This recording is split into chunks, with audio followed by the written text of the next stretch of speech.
How's it going, everybody? Welcome back to Mojo Grip. Mike here. It's cloudy today, but we're checking out an airplane that you all have requested for. It's the Cirrus SR22. Stay tuned. You've requested for it. I've always wanted to check one out, and here we are. This, guys, is the Cirrus SR22. Earlier this year, or maybe last year we checked out the little brother of this airplane, which is the SR20. And if you look at the airframe, it's pretty much the same airplane in terms of size, but the SR22 is a completely different beast. And this one here is the Gen 3. So this is the third version of the SR22, and this is a 2012 model. See, it says right there, SR22 GTS. Very, very neat plane. Guys, you know, one thing I've always loved about the Cirrus is the color scheme. Oftentimes, the conventional airplanes you see around are painted the same colors for the most part. It's white and then stripes on it. But you check out a Cirrus and you see a different color scheme, makes it unique.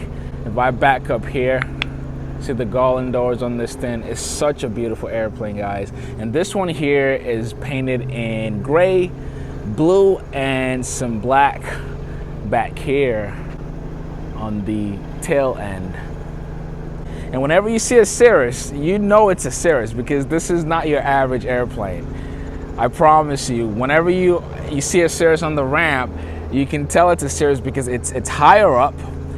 So you can see if you look from up down, you can't really tell the size of how high this thing stands, but it's higher up compared to the average single engine airplane that you see at any airport.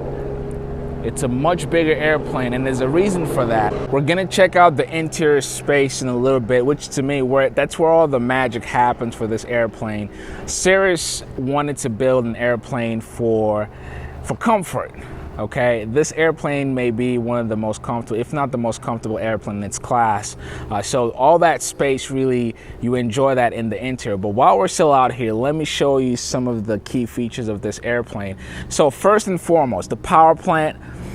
This here uses an IO 550 Continental engine, normally aspirated. So you're getting about 310 horsepower for this airplane. And then the prop, it's hard tool. This is a constant speed prop, but you don't have a lever in the interior. So similar to the Sling TSI that I'm building, you have an auto governor for this airplane. So you don't have any lever control in the prop, which is good. It's less work for the pilot. But also, if you look here, this airplane is equipped with FICI. If you're not familiar with that, FICI stands for Flight into Known Icing. So what you see here, this is the FICI system. And what happens, this gets actuated or activated whenever you're flying in icy conditions. And you've got the FICI fluid that you put into this. You see here, normally you have your fuel tanks here, but this is for your FICI here. So you put the fluid in here, and when you're flying in known icing conditions, the spray will come out. If you can see closely, I don't know if you can see it, you see like little holes in this thing here. I don't know if the camera can justify it because we don't have a lot of light. But basically, the liquid will come out of this and hopefully get rid of all the ice that you have or that could accumulate on your wings. And you see this tip here. This, according to the manufacturer, is where, you know, ice would normally end up. And reflecting on that, say if you're flying at night, you've got this light here.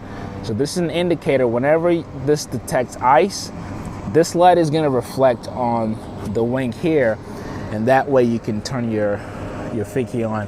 And then if you come to the prop here, again, let me back up a little because I love the look of this airplane, guys.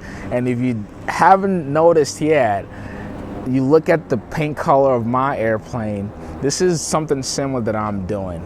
This prop cover here is going to be black, and together with the prop blades itself, all black. And I think it complements the color of this airplane so perfectly. But I wanted to show you also the FICI output here. So you've got this here, and this is what's going to spray out the liquid also on the propeller, so that way you don't have any ice buildup. And then on your windshield, you've got that. So that's how the becuase system works. And if we go back around, Cirrus is known for modern. So you've got LED lighting everywhere. All LEDs. Your aileron, flaps. Now, you take a look at this wing. Cirrus SR20s and SR22s, their wings are pretty long. As a matter of fact, this airplane will likely not fit into a standard size T hanger, so you might need a bigger hanger if you're looking to get a Cirrus, and partly is because of the size of these wings. They're pretty long. And then you come back here, nothing fancy. You've got your elevators, trim tab there, and then the rudder. Again, all sizable. And let's head towards the interior. You've got your baggage door compartment here, and this airplane will take up to 130 pounds of baggage, which is more than enough. Up here, you've got your antennas, and also this is where the parachute for the Cirrus is installed. Now, let me tell you some cool ergonomics, because I just went flying in this airplane, and there's just some basic stuff that you never think about that I have to applaud the designers of this airplane for. So first thing, you look at the step up. This is probably the beefiest step up that I've seen. And I've covered a lot of airplanes, guys. This thing is pretty sturdy, okay? So you've got this, and to climbing, you basically step on that, which I'll do right now. Step on this part of the wing. You've got a handle here that will pull you up, so you hold on to that, and boom, you're up here. And as you can see, the door's already open. One thing you love about the Cirrus is just this wide opening here. You look how big this is. I don't care how big or small you are, you can fit into this opening at any point. So let's talk about that comfort. So I'm gonna jump inside, and before I do, just give you a nice cool scroll of this interior space. Now, the Generation 3 Cirrus SR22 comes with this panel, which really is a G1000. Some of you may be familiar with that avionics already, but Cirrus calls this the Cirrus Perspective, but really it's a G1000. So if you're familiar with the G1000, it's easy transition into this aircraft. Now, you look at the interior, it's all black, okay? But your comfort starts to show, because the first thing you'll notice about this cabin is just the amount of room you have in here. And let me take a look from the upside. It's so spacious, guys. And I just went in a flight, or on a flight in this, and it was pretty comfortable. But let's run through the panel real quick. All right, one thing that's unique to the Cirrus design is they have side sticks. And again, that's part of the design to help give you more room. So whenever you step in, you don't have a yoke or middle stick in front of you, so you have all your leg room available to you. That's why the side stick is there. And let's look at the one on this end. So normally when you sit inside, you're grabbing on this, but once you close the door, you've got this panel here where you can rest your hand, basically your elbow, and really all you're doing with this is just turning your wrist. None of this is moving. It's just wrist and little inputs. And I will say, I got a little bit of time just moving this around up there, and it's very sensitive. So that could take some getting used to. That's because you don't need that much input, because it's just wrist turns. All right. So you've got the side sticks, you've got the dual screen for the G1000. They're pretty big, and if you've ever flown behind a G1000, you know how capable the avionics is. You have everything available to you. You've got your air vent there, and you see there it says maneuvering speed. So the maneuvering speed for this aircraft is 133 knots, which is plenty of speed for you to stay within that envelope. And one cool thing, you come to the right side, you've got another air vent there, but look, AC. And for the first time ever, I got to experience what it's like to be in an air-conditioned cabin in a small airplane, and guys, it feels pretty darn good. So that's another thing that's unique to all the Cirruses, is you have air conditioning, and typically you use those while you're on the ground. And again, we just went on the flight. It's humid as hell here in Atlanta, and we didn't even need the AC once we started flying.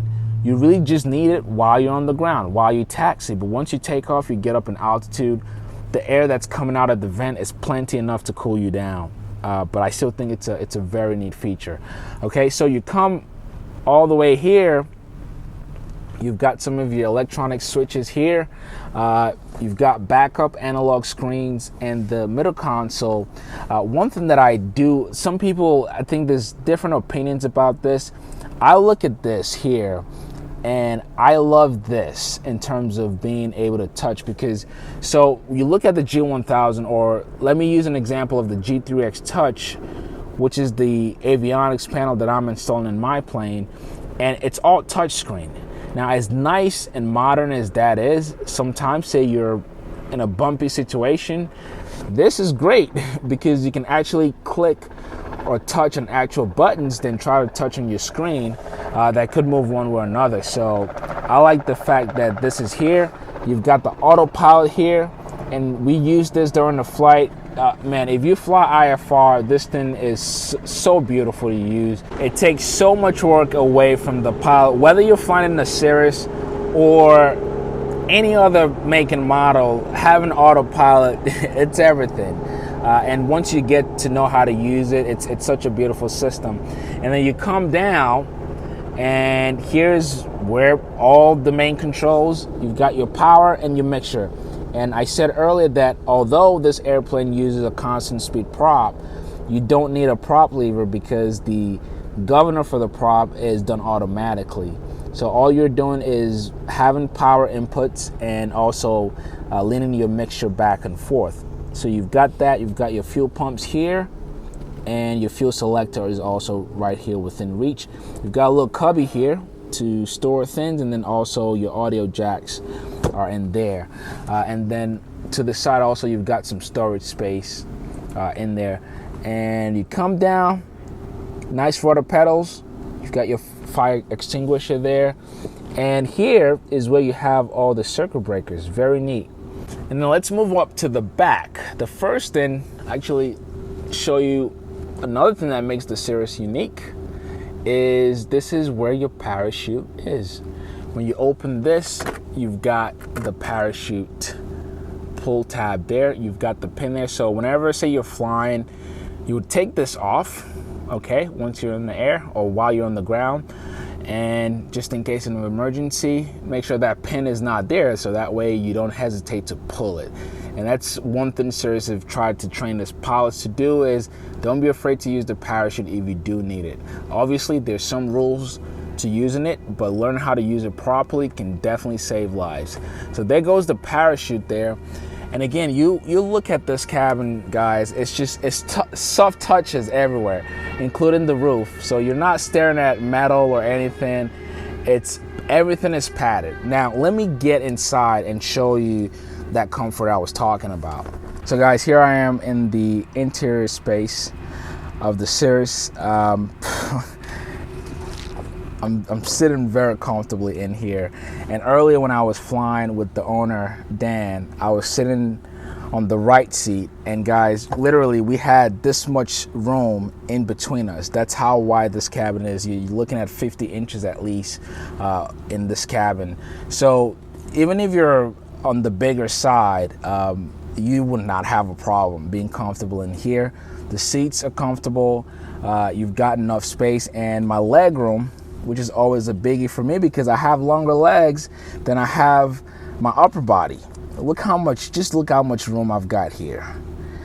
I've still got tons of inches that I can move back and forth. And in terms of length, I can always adjust the seats up and down if I need to. And then you look back there, guys, I mean, look at the legroom back there. So Cirrus, they meant business when they said they were going to build an airplane for cross country, because really oftentimes, or most of the times, when somebody's looking at a Cirrus is because they want to fly cross country and they want to do it in comfort. And that's what this airplane is for. And speaking of cross country, you can fly a good bit, like hours in this. Now it depends on how fast you're going. If you're being economical about your speed and your fuel flow, you can stay in the air hours with this airplane, and obviously also depends on the load. But this is a true cross-country machine. Doesn't burn a lot of fuel. I'll share some of the stats once I step out. I'm trying to see anything cool in here that I didn't mention earlier. Let's check out that back. So you look in the back seat here also, very neatly done. I can't stress the amount of room, the leg room back here. So even adults can sit comfortably. Now, one cool thing about the third generation for Cirrus SR22 is that they have a third seat, which is supposed to be this middle right here. So if you're, you can fit 3 people back here. You can try it. Maybe at least 3 children for sure will fit back here. But grown adults, if you're not, if you're pretty petite or decent size, you may be able to fly with 3 people back here. But yeah, Cirrus made it a point to try to put another seat back here for 1 more person. And then behind the seats, you've got your baggage compartment, which is plenty enough room. 130 pounds you can fit back there. And you've got your air vents for passengers in the back. So you're riding in comfort when you're in here for sure. Now let's talk about some of the performance data for the Cirrus. As we've already mentioned earlier, this is no shabby plane, okay? You've got at least 300 horsepower that you're working with. So for anyone looking to get into a Cirrus, you typically cruise at 160, 165, and with that you're burning 13, 14 gallons of fuel per hour, which is not bad. Now, your range will highly depend on how much of that power you're using, but you can fly this thing for hours. Now, the useful load on the Cirrus SR22 is a little over 1,000 pounds, so 1040. And once you fill up the tanks though, and you've got 90 gallons of fuel that you can put in both wings, but once you fill up those tanks, then you're cutting your useful load in half. So this airplane goes from being a potentially 5-seater to 2 to 3 seats. Now, for the owner, when I spoke to him, his trips, he can take his entire family, but that also means that he's not, filling up the tanks. So he would usually fill the tanks up to 50 to 60 gallons, and that's plenty to go on the trips that they need to. So those are the options that you have for this airplane. You don't have to fill it up all the way. If it's just you flying, or if it's just you and 1 more person, then perfect. You can fill up the tanks and go far distance. But if you've got your family or you want to take more people along for the ride, you can just fill it up halfway and just go flying, man. And again, I just went up on a flight in this airplane and it was pretty sweet. The handling of it was nice, given it is cloudy, but it was very smooth up there, and the airplane behaved well. Now, the price. If you're looking at a Cirrus, you're looking at the top of the food chain, the premium model for single engine airplanes. When you get a Cirrus in the used market for this particular model, which is Generation 3, 2012, depending on how much equipment you have on board and the hours on the engine, you're looking to spend between $375,000 and $475,000 to get a used one. Now, a brand new Cirrus SR22, you're in the $800,000 to $1 million for this plane. Now, get this though, one really cool stat about Cirrus. Although these are some of the most expensive single engine airplanes, they are still the best selling years in a row. The Cirrus SR22 and just Cirrus brand sells more aircraft than just about any other manufacturer in this space. So they're still selling pretty hot. But again, it's a premium airplane. But if you can afford it, this is a beautiful airplane to have, and it's a very capable machine. Hope you guys enjoyed this review. If you did, be sure to give the video a thumbs up. I was excited to check out this airplane, not just for you, but for myself, and I had a great time flying it. Give this video a like and make sure you subscribe if this is your first time. Again, my name is Mike. Thank you so much for watching, guys. A great way to support the channel is by becoming an MVP. Make sure you go to mojogrip.net/MVP and sign up there. Thank you all so much for your support, and I will catch you on the next video. Today's video is brought to you by CoFlight. CoFlight is perhaps the most important tool that you need for your aircraft maintenance. Think of it as a one-stop shop to schedule your maintenance, coordinate with your AP mechanic, and keep proper records of everything. CoFlight also has some cool features like keeping digital records of your logbook and a built-in scheduler for multiple partners who may share the same aircraft. The best part about CoFlight is that everything is done by the tip of your fingers. You can get started using CoFlight today absolutely free. When you use the coupon code MOJOGRIP, you can get started today for 30 days absolutely free. Check out coflight.com or use the link in the description below.